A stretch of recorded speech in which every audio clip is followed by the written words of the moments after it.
सिंचाई पानी मिलने के साथ ही किसान एक बार फिर यहां पर आंदोलन के मूड में नजर आ रहे हैं। हालांकि पिछले साल जहां किसान पानी की मांग को लेकर सड़क पर उतर रहे थे, तो एक बार यहां पर पाले की मार से किसानों की फसलें खराब हो चुकी है।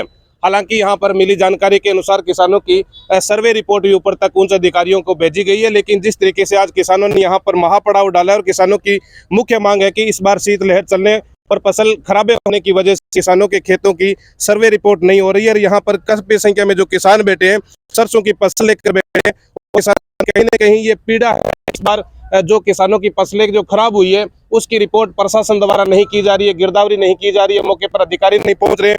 हमारे साथ यहाँ पर कुछ जनप्रतिनिधि भी है। किस तरीके का यह आंदोलन है, क्या आपकी मुख्य मांग है? देखिए, हमारी मुख्य मांग यही है कि जो शीतलहर चली और जो फसलों के ऊपर जो इसबगोल की फसल है, सरसों की हमारी अधिक क्षेत्र में सरसों की फसल है और जो चना की फसल है उसमें बर्फ जमने के कारण 90% तक हमारी फसलें खराब हो गई। और आज हमारा किसान है जो आक्रोशित है, दुखी है, किससे बात करे, कैसे करे। अब प्रशासन हमारा कोई सहयोग नहीं कर रहा है। बीमा कंपनियां हैं वो बैठी है, अभी तक उन्होंने क्रॉप कटिंग नहीं की है। ठीक है, इनके विशेष गिरदावरी के तहत कोई एक आधा पटवारी क्षेत्र में पहुंच करके जायजा लिया है, लेकिन अभी तक क्रॉप कटिंग नहीं हुई है। और क्रॉप कटिंग जब तक नहीं होगी, हमारा किसान आस लगाए बैठा है कि हमें जो बीमे का एक बड़ी रकम हमें मिलने वाली थी, वो बड़ी रकम ऐसा न हो कि हमें वो बड़ी रकम मिलने से। सरसों की फसल में कितना % आप नुकसान माने? एक तरफ अधिकारी ये कह रहे हैं कि हम खेतों का सर्वे करवा रहे हैं। बिल्कुल, सरसों की फसल में 90% तक नुकसान है। हम ही सरसों की फसल लिए बैठे हैं।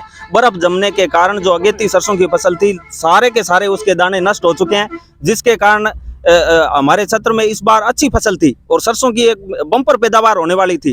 लेकिन ये प्राकृतिक आपदा आई और ये फसल है वो पूर्ण रूप से नष्ट हो चुकी है। लेकिन आज भी प्रशासन है वो खेतों में जाकर के इसका जायजा नहीं ले रहा है और बीमा कंपनियां क्रॉप कटिंग नहीं कर पा रही है, जिसके लिए हमारे किसान आंदोलित है और हमारा ये धरना लगातार चलेगा। एसडीएम ऑफिस के सामने आज हजारों किसान बैठे हैं। बिल्कुल, ये किसान है, इनकी ये कहीं ना कहीं पीड़ा है कि बीमा कंपनियों के द्वारा क्रॉप कटिंग नहीं की जा रही है, उसके तहत किसानों को उचित मुआवजा नहीं मिलता। और बैंक की एक जो बड़ी बात ये सामने आ रही है कि बैंकों के द्वारा प्रीमियम राशि किसानों की काट ली जाती है, लेकिन मुआवजा राशि नहीं मिलती है। यह कहीं ना कहीं पीड़ा जग जाहिर है। आप खेती से जुड़े हुए हैं, किस तरीके की समस्या आपकी प्रशासनिक अधिकारियों से कोई बात हो या बीमा कंपनियों से कोई बात हुई हो? बिल्कुल सर, हम जब इनसे अधिकारियों से मिलते हैं, बात करते हैं, तो ये कोई हमें किसानों को संतुष्ट जवाब नहीं देते हैं।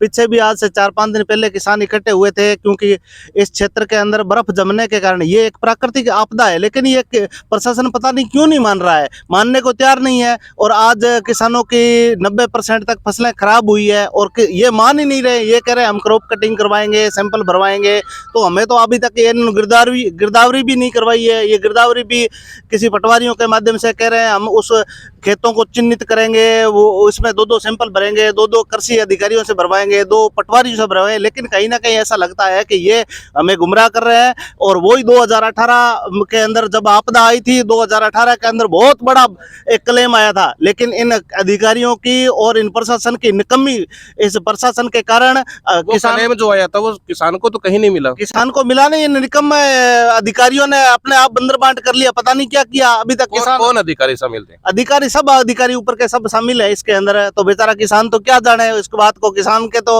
मर पड़ के यहाँ आके इनके गुहार लगाते हैं, लेकिन ये अभी तक सुनवाई नहीं होती है। तब आखिर जाके ये धरना और प्रदर्शन करने पड़ते हैं। आप विपक्ष के नेता हैं, भावी भाजपा के उम्मीदवार भी है, तो ये 5 साल निकल गए, 2018 की जो आप बात करें, आपने ये मुद्दा क्यों नहीं उठाया? नहीं उठाया था, मुद्दा उठाया था, लेकिन क्या है कि बार बार ज्ञापन भी दिए हमने समय समय पर। मैं एक नहीं हूँ, हमारे मंगीलाल जी है, सब लोग है, राजकुमार जी है, जमीरा, ये अपने राजेंद्र जी है, राकेश जी है, जगविंदर जी है, खूब सारे बड़े नेता है। सैकड़ों किसान जो लामबंद हुए हैं जी, आगे की रणनीति क्या रहेगी? आगे की रणनीति अभी संघर्ष समिति हम बैठ के तय कर लेंगे, जो भी होगा आपको सबको बता दिया जाएगा।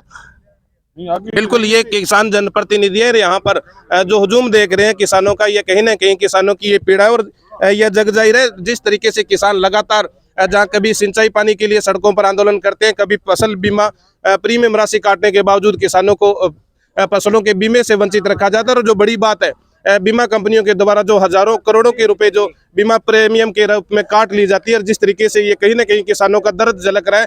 किसानों की मांग है कि इनके खेतों का सर्वे करवाया जाए, उचित रिपोर्ट बनाई जाए और किसानों के खेतों में जो 80-90% सरसों की फसल खराब हुई है उसका उचित मुआवजा दिलाया जाए। पब्लिक वाइब के लिए सुरेंद्र डेलू, खाजूवाला।